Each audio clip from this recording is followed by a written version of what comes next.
Hi guys, good morning. I'm April Borja Atienza, ang content creator ng Tandag City at the age of 15. A day in my life as a anak na maglalaba ng labahan namin ni Papa. Makaingon na lang jud kag ay wow. At dahil nga Saturday ngayon, inuna ko muna ang paglinis ng aming kwarto. At saka nilagay ko na rin sa planganeta yung mga damit na lalabhan ko. Tinupi ko muna yung mga habol at pagkatapos ay inayos ko na yung mga unan. At pagkatapos ay pinagpagan ko na yung higaan at inayos ko na yung damit ko. Nagwalis na rin ako para malinis tignan.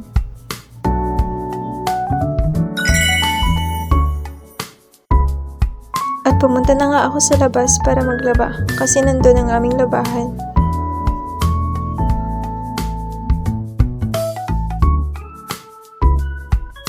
Inilipat ko na nga yung maruming tubig sa aming balde dahil gagamitin pa siya ng aking lolo.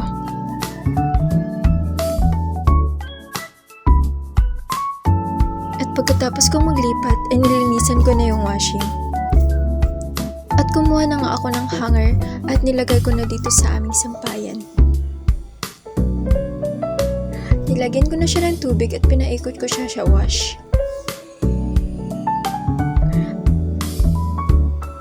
At nilagyan ko na nga siya ng sabon at nilagay ko na yung mga damit na dapat kong labhan.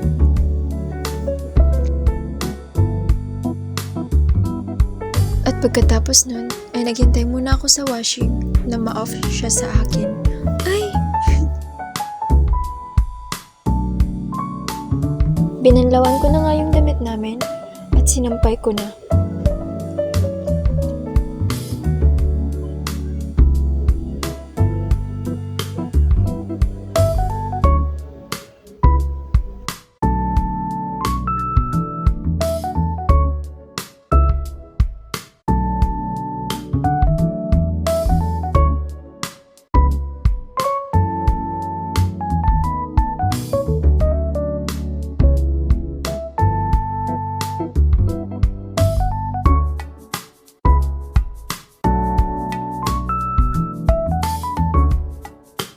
Pagkatapos ng lahat ay tapos na rin kami.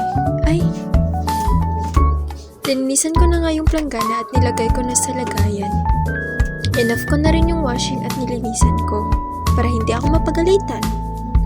Pumasok na nga sa bahay nila yung babae na yan. At magpapahinga na daw siya.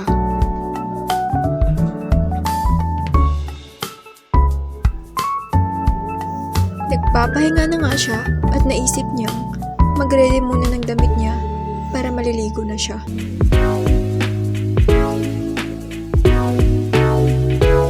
Pagkatapos ng lahat ay naligo na rin yung babae na yan at tapos na nga siya maligo. Kaya nagpapaganda at dito na nagtatapos ang kanyang video. Salamat.